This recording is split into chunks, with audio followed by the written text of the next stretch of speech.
Class 10th में हो?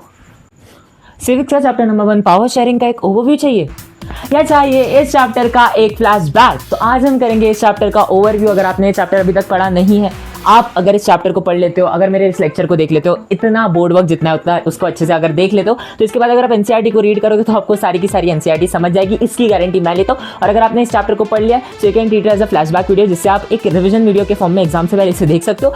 किसी भी प्रकार के स्टूडेंट हो, आज हम पावर शेयरिंग का खात्मा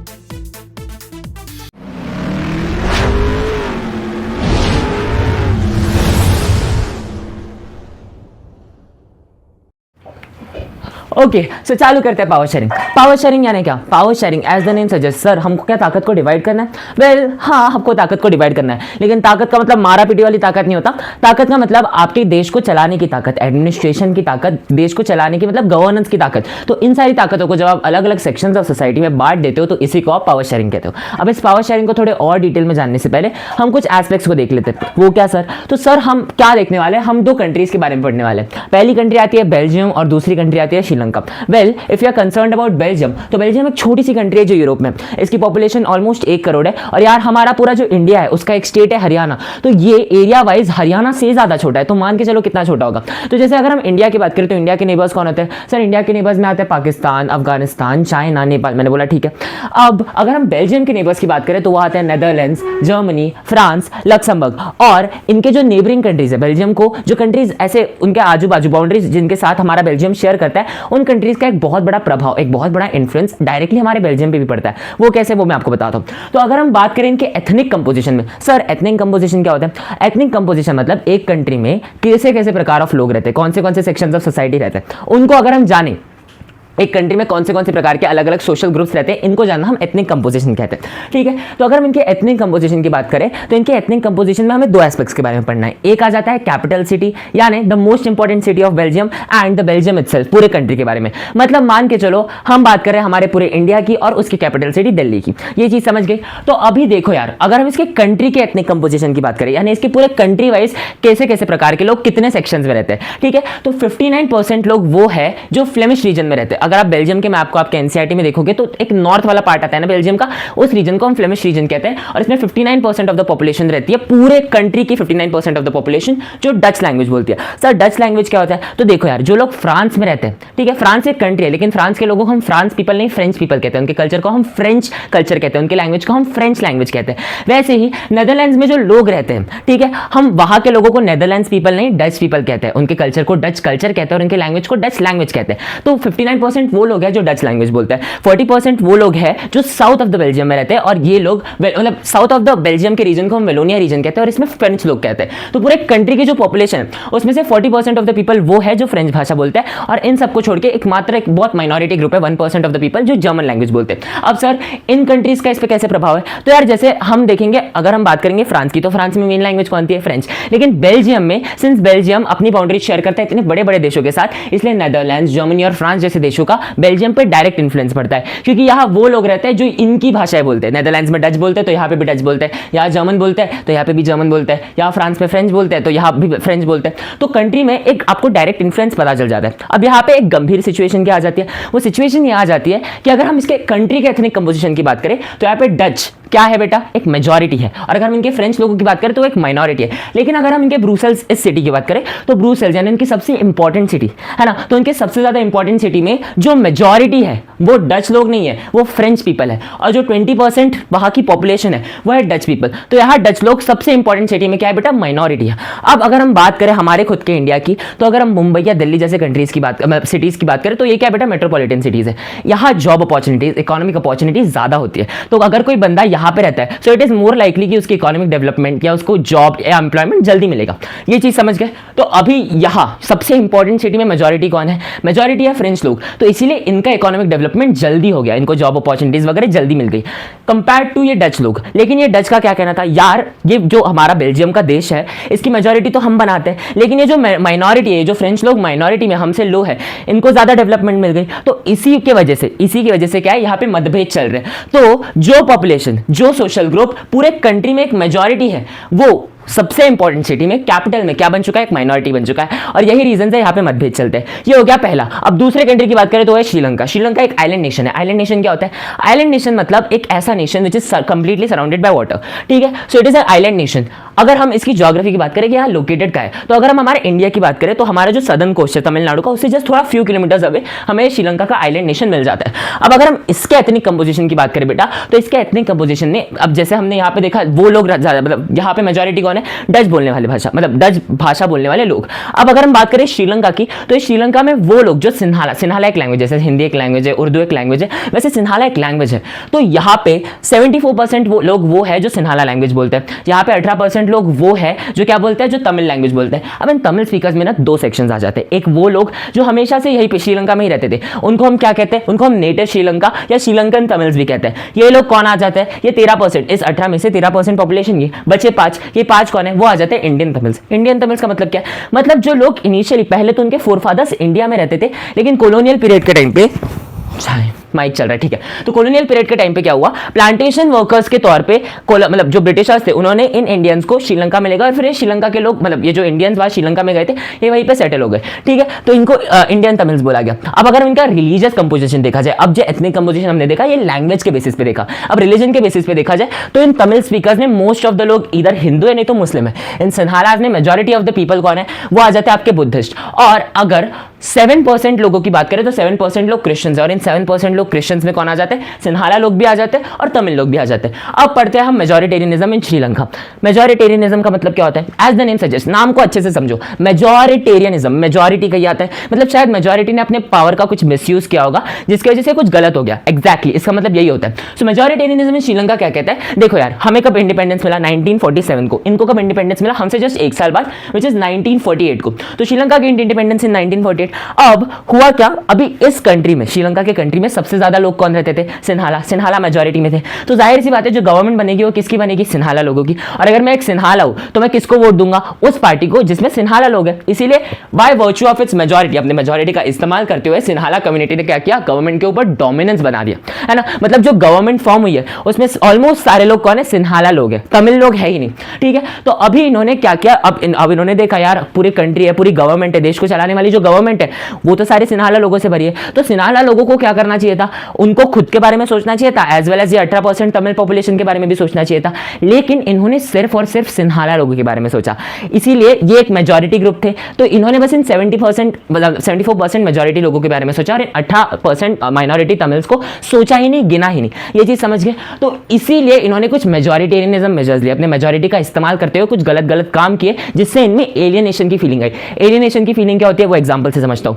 देखो यार, मान लो 5 लोगों का ग्रुप है। 5 लोगों के ग्रुप में अगर 4 लोग आपस में बात कर रहे हैं, मैं उस ग्रुप का पार्ट हूं, वो चारों लोग आपस में बात करते हैं, लेकिन वो मुझे अपने कॉन्वर्सेशंस में कभी इंक्लूड ही नहीं करते, तो मेरे को क्या फील करेगा कि ये मेरे को क्या कहते हैं, इंपॉर्टेंस नहीं दे रहे, ठीक है, ये मेरे को अकेला फील करा रहे हैं, मुझे एलियनेशन की फीलिंग आ रही है। तो ये सेम एलियनेशन की फीलिंग इन तमिल्स में आ गई। तो इन्होंने किया क्या ऐसा जो इनके अंदर एलियनेशन की फीलिंग आई? सो 1856 में इन्होंने एक एक्ट पास किया, जिसके अकॉर्डिंग इन्होंने बोल दिया कि पूरे देश में Sinhala will be the only language जो चलेगी, है ना हिंदी चलेगी, ना उर्दू चलेगी, बस और बस एक लैंग्वेज चलेगी, और वही सिन्हाला लैंग्वेज। अब ये तमिल्स जो थे, इनका तो एलियनेशन की फीलिंग होगी, क्योंकि इनके लैंग्वेज को इंपॉर्टेंस ही नहीं दिएगा। अब ये जो तमिल्स थे, ये तो इधर ये हिंदू थे, नहीं तो ये मुस्लिम थे। लेकिन ये जो न्यू कॉन्स्टिट्यूशन है, इसने क्लियरली बोल दिया कि हमारे देश में सबसे इंपॉर्टेंट जो रिलीजन रहेगा वो रहेगा बुद्धिज्म का। तो मुस्लिम जो इस्लाम धर्म है, जो हिंदुइज्म धर्म है, उसको भी दबा दिया गया। और साथ ही साथ there were preferential policies for Sinhala applicants. मतलब अगर मैं कोई सिन्हाला एप्लीकेंट्स हूं और मेरे बाजू में कोई तमिल एप्लीकेंट है, सो इवन दो ये Tamil applicant is more capable than me, लेकिन since I am a Sinhala, मुझे ज्यादा प्रेफर किया जाएगा, है ना। कहां पे? अगर मुझे किसी यूनिवर्सिटी पोजीशंस में जाना है, कोई गवर्नमेंट जॉब एक्वायर करना है, so I will be preferred more than ये तमिल बंदा। ये चीज समझ गई? अब बात करते हैं, अब अच्छा, इसकी वजह से हुआ क्या? ये मेजॉरिटेरियन मेजर्स की वजह से इनके बीच एलियनेशन की फीलिंग बढ़ी। किनके बीच? तमिल्स के बीच। तमिल्स ने देखा कि यार जितनी भी मेजर पॉलिटिकल पार्टीज है, उसमें कोई हमारा, मतलब ऐसा कोई पार्टी जो हमारी आवाज सुने, हमें इंपॉर्टेंस दे, ऐसा कोई है ही नहीं। इसलिए इन्होंने रीजनल ऑटोनॉमी मांगी, इन्होंने तमिल एलाम मांग लिया। तमिल एलाम यानी क्या? हमको एक अकेला देश चाहिए, पूरा अकेला देश चाहिए। तो ऐसी बात इन सिन्हाला लोगों ने तो मानी नहीं। तो इसकी वजह से सिविल वॉर जैसी सिचुएशन आ गई। मतलब देश के अंदर ही 2 सोशल ग्रुप्स एक दूसरे में लड़ रहे हैं, इसे सिविल वॉर कहते हैं, है ना। ये चीज समझ गई? तो जब पावर शेयर नहीं हुई यहाँ पे, है ना, जब सारे सोशल कम्युनिटीज को इंपॉर्टेंस नहीं दिया गया, तो इसकी वजह से क्या हुआ, इसकी वजह से मेजोरिटेरियनिज्म और सिविल वॉर जैसी कंडीशंस आ गई, मारा पीटी हो गई, हत्या हो गई, वायलेंस हो गया। ये चीज समझ गई। अब बात करते हैं accommodation in Belgium. Accommodation in Belgium क्या कहता है, तो देखो यार, जैसे हमने यहाँ पे डाइवर्सिटी देखी इस जगह की, अब डाइवर्सिटी तो यहाँ पे भी है, अलग अलग सोशल ग्रुप तो यहाँ पे भी रह रहे हैं, लेकिन जो दंगे यहाँ पे हुए, दंगे यहाँ पे नहीं हुए। यहाँ पे लोगों ने समझौता किया, बेल्जियम के गवर्नमेंट ने ये जाना कि यार हमारे कंट्री में ना अलग अलग लोग हैं and there is regional diversity, तो हमें रीजनल डाइवर्सिटी को क्या करना है बेटा, रिस्पेक्ट करना है। तो अभी ये जो 1970 एंड 1993 है, इस टाइम के बीच हमारे कॉन्स्टिट्यूशन को, मतलब बेल्जियम के कॉन्स्टिट्यूशन को 4 बार अमेंड किया गया। अमेंड किया गया मतलब चेंज किया गया, रीराइट किया गया। क्यों? क्योंकि उनमें कुछ ऐसे चेंजेस लाए गए कॉन्स्टिट्यूशन में जिससे हम क्या कर सकते हैं, सारे लोग एक साथ हार्मनी में रह सकते हैं। इस चीज की वजह से इसे 4 बार अमेंड किया गया। अब 4 बार अमेंड किया तो जो चेंजेस इंट्रोड्यूस किए वो क्या, तो बेटा अगर हम बेल्जियम की बात करें तो एक चीज मान लो, बेल्जियम में 3 गवर्नमेंट है, तीसरी मैं आपको बाद में बताता हूं, लेकिन पहली गवर्नमेंट है सेंट्रल गवर्नमेंट, पूरे देश की गवर्नमेंट, और दूसरी गवर्नमेंट आ जाती है वो गवर्नमेंट जो इनके मोस्ट इंपॉर्टेंट सिटी ब्रुसेल्स में है। ठीक है, तो अगर हम इनके सेंट्रल गवर्नमेंट की बात करें तो कॉन्स्टिट्यूशन कहता है कि नंबर ऑफ फ्रेंच मिनिस्टर्स और number of Dutch ministers central government में सेम रहेंगे। दूसरी चीज, इन्होंने फेडरलिज्म एस्टैब्लिश कर दिया। इन्होंने सेंट्रल गवर्नमेंट की बहुत सारी पावर्स लेके स्टेट गवर्नमेंट को दे दी, लेकिन डिफरेंस ये था कि अभी state government is not a subordinate to क्या बेटा, सेंट्रल गवर्नमेंट। इसका मतलब क्या, मतलब स्टेट गवर्नमेंट सेंट्रल गवर्नमेंट के अंडर नहीं है। State government is not answerable to the central government. ये स्टेट गवर्नमेंट अपने अलग डिसीजंस लेगी, सेंट्रल गवर्नमेंट अपने अलग डिसीजंस लेगी। ठीक है, तो क्या कर दिया बेटा, स्टेट गवर्नमेंट को पावर दे दिया गया। उसके बाद क्या किया गया, ब्रुसेल्स की एक अलग सी गवर्नमेंट थी, और ब्रुसेल्स की गवर्नमेंट भी एस्टैब्लिश किया गया, ये इंश्योर किया गया कि नंबर ऑफ फ्रेंच मिनिस्टर्स और नंबर ऑफ डच मिनिस्टर्स क्या हो बेटा, सेम हो। ठीक है, साथ ही साथ ये किया गया कि अगर आपको पूरे देश में कोई बहुत स्पेशल लॉ, बहुत इंपॉर्टेंट लॉ, ऐसा लॉ जो पूरे देश को बहुत ज्यादा प्रभाव कर सकता है, ठीक है, तो अगर आपको कोई ऐसा स्पेशल लॉ एस्टैब्लिश करना है तो आपको बस और बस मेजॉरिटी नहीं देखनी पड़ेगी, आपको देखना पड़ेगा कि ये जो दोनों ग्रुप्स है, ये जो डच लोग हैं, फ्रेंच लोग हैं, दोनों ग्रुप से आपको मेजॉरिटी मिलनी चाहिए। इससे क्या इंश्योर होगा कि कोई यूनिलैटरल डिसीजन नहीं ली जाए। आप कोई डिसीजन ले रहे हो तो उसमें सारे कम्युनिटीज की सहमति लेके ले रहे हो, है ना, कोई यूनिलैटरल डिसीजन नहीं ले रहे हो। ये चीज समझ गए। अब इसके साथ साथ एक तीसरी काइंड ऑफ गवर्नमेंट जिसे हम कम्युनिटी गवर्नमेंट कहते हैं, उसे एस्टैब्लिश किया गया। कम्युनिटी गवर्नमेंट का मतलब क्या, मतलब जो जर्मन लोग हैं, अगर मैं जर्मन कम्युनिटी से बिलोंग करता हूं तो मेरी अलग कम्युनिटी गवर्नमेंट है ना। अगर मैं डच हूं तो मेरी एक अलग डच गवर्नमेंट है, अगर मैं फ्रेंच हूं तो मेरी अलग फ्रेंच गवर्नमेंट है ना। और ये कम्युनिटी गवर्नमेंट कैसे रिलीजन, मतलब कैसे डिसीजन लेगी, अगर मैं जर्मन हूं, ठीक है, तो मेरी जो जर्मन कम्युनिटी गवर्नमेंट है वो मेरे जर्मन कल्चर के बारे में, है ना। अगर मेरे कुछ जर्मन बच्चे हैं तो वो कौन सा एजुकेशन, उनको क्या सिखाया जाएगा, ये, एंड साथ ही साथ लैंग्वेज रिलेटेड अगर कुछ डिसीजंस है तो उसको क्या कहेंगे हम, उसको कहेंगे हम लिंग्विस्टिक ग्रुप्स के रिलेटेड। तो इन सारे रिलेटेड टॉपिक्स के अगेंस्ट हम क्या करेंगे बेटा, हम क्या कर सकते हैं, हम डिसीजन ले सकते हैं। सो कम्युनिटी गवर्नमेंट इसलिए एस्टैब्लिश की गई। ये चीज समझ गई। अब हमने इतनी सारी चीजें पढ़ ली, अब एक बहुत इंपॉर्टेंट क्वेश्चन आता है, क्या पावर शेयरिंग डिजायरेबल है, क्या हमको पावर शेयरिंग करनी चाहिए। सो इस पावर शेयरिंग डिजायरेबल, क्या इससे कुछ अच्छे आउटकम्स निकल सकते हैं। तो यार इसके 2 सेट ऑफ रीजंस आ जाते हैं, एक आ जाता है प्रूडेंशियल रीजंस, एक आ जाता है मॉरल रीजंस। सो इनका मतलब क्या होता है, तो देखो यार, मॉरल रीजंस तो होते हैं, आपको मॉरल रीजंस पता होंगे, मेरी मॉरल है, मैं ये करूंगा, मैं नहीं करूंगा, है ना। लेकिन अगर हम बात करें प्रूडेंशियल की, तो प्रूडेंशियल एक समझने वाली चीज है, तो मैं आपको बता देता हूं। तो देखो यार, प्रूडेंशियल का मतलब क्या होता है, आपको सिचुएशन को देखते हो, उस सिचुएशन को, अगर कोई कार्य है, उस कार्य को करके कितने सारे एडवांटेजेस निकल सकते हैं, कितने सारे डिसएडवांटेजेस निकल सकते हैं। फिर आप सोचेंगे जैसे एक सिचुएशन है, उसके 10 एडवांटेजेस है तो 2 डिसएडवांटेजेस है। आप बोलोगे यार इसके 2 डिसएडवांटेजेस है लेकिन ये करके मुझे 10 फायदे मिल रहे हैं, तो यार ओवरऑल अगर कंपेयर किया जाए तो मुझे काम करना चाहिए क्योंकि इसके फायदे ज्यादा है, नुकसान कम है। तो इस चीज को हम कहते हैं, हम इसे प्रूडेंशियली डिस्कस कर रहे हैं। तो ये प्रूडेंशियली भी राइट है। क्यों प्रूडेंशियली राइट है, क्योंकि इसके फायदे बहुत ज्यादा है। क्या फायदे है, ये सोशल कॉन्फ्लिक्ट को रिड्यूस करता है, ये एलियनेशन की फीलिंग को कम करता है। देखो यार,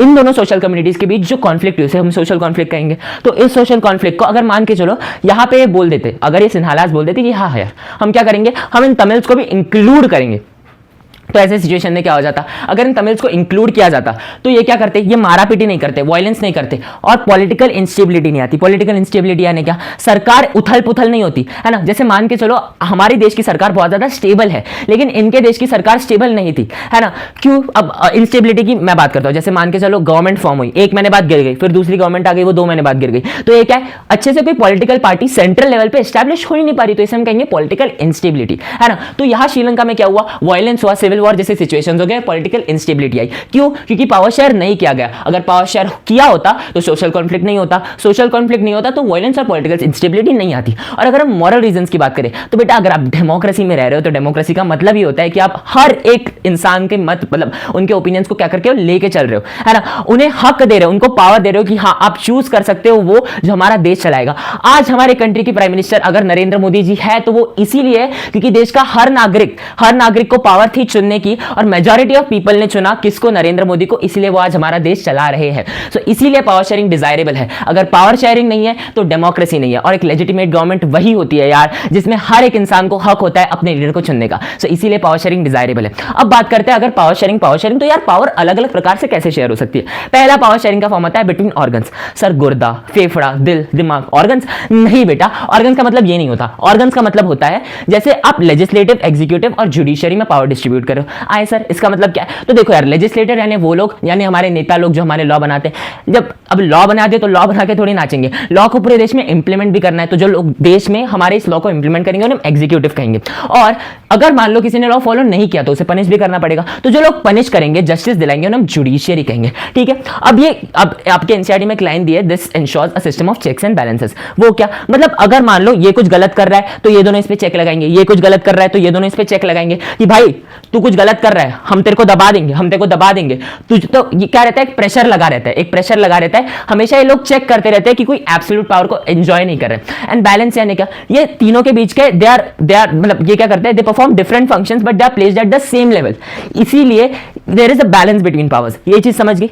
अब अगर हम बात करें ऑर्गन्स की, सो ये जो तीनों ऑर्गन्स है ना, they are independent of each other. अब अगर हम जुडिशियरी की बात करें तो जुडिशियरी को भले ही इलेक्ट एग्जीक्यूटिव ही करता है, लेकिन तभी भी एक बार जुडिशियरी आपकी जजेस अपॉइंट हो गए तो फिर ये खुद एग्जीक्यूटिव को पनिशमेंट दे सकता है। फिर ये कोई भी डिसीजन ले उसे एग्जीक्यूटिव मना नहीं कर सकता, उसे फॉलो ही करना पड़ेगा। Second form of power sharing आ जाती है जब आप लेवल्स ऑफ गवर्नमेंट के बीच पावर शेयरिंग करते हो। जैसे अगर हम बात करें हमारे देश में centre, state and local government में पावर डिस्ट्रीब्यूट हो जाती है। इनिशियली सेंटर एंड स्टेट में ही हमारी पावर एस्टैब्लिश हुई थी, लेकिन फिर हमने इतने बड़े पॉपुलेशन को देखते हुए एक पंचायती राज का सिस्टम, म्युनिसिपैलिटी का सिस्टम ये भी ला लिया। फेडरलिज्म नेक्स्ट चैप्टर में आप इसे डिटेल में पढ़ोगे।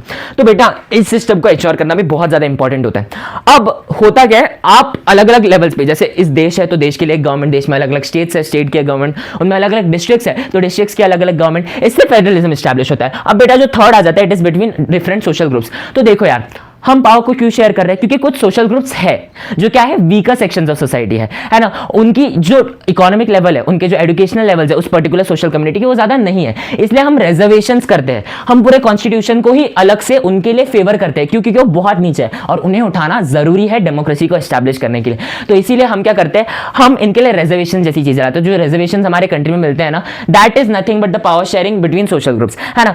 तो हम क्या करते हैं, जैसे पॉलिटिकल इंस्टीट्यूशंस में या फिर एजुकेशनल इंस्टीट्यूशंस में हम इनके लिए रिजर्वेशंस करते हैं। जब हमने कम्युनिटी गवर्नमेंट बनाई थी तो community government is also an example कि आप अलग अलग सोशल ग्रुप्स में, है ना, ये जर्मन, ये डच, ये फ्रेंच क्या थे, सोशल ग्रुप्स थे, आपने इनके बीच क्या कर ली, पावर को शेयर कर दिया। And the last form is among parties, pressure groups and movements. इसका मतलब क्या, इसमें आपको बस कोएलिशन गवर्नमेंट के बारे में बताया। देखो यार, अगर हम बात करें हमारे खुद के भारत की, तो पहले कांग्रेस थी, अभी बीजेपी चल रही है। तो एक लॉन्ग रन में बात करें तो country is ruled by different parties और हर एक पार्टी के अलग अलग आइडियोलॉजीज रहते हैं। लेकिन कभी कभी ऐसा हो जाता है कि आप एक ही टाइम पे जो गवर्नमेंट बना रही है वो गवर्नमेंट खुद एक पार्टी नहीं मल्टीपल पार्टीज बनाती है ना। क्यों? क्योंकि जब एक पार्टी को प्रॉपर्ली मेजॉरिटी नहीं मिल पाती है तो उसको अलग अलग रीजनल पार्टीज के साथ या अलग अलग पार्टीज के साथ कोएलिशन फॉर्म करना पड़ता है और इस देश को चलाना पड़ता है। यही था हमारा पावर शेयरिंग का चैप्टर, इसे हमने अभी के अभी खत्म कर दिया। आई होप ये आपके लिए बहुत हेल्पफुल रहा होगा। एक फ्लैशबैक या एक ओवरव्यू आपके चैप्टर का मिल गया होगा। इसके बाद आप एनसीईआरटी पढ़ लो, आपको सारी की सारी लाइन समझ जाएगी। With this signing off, bye.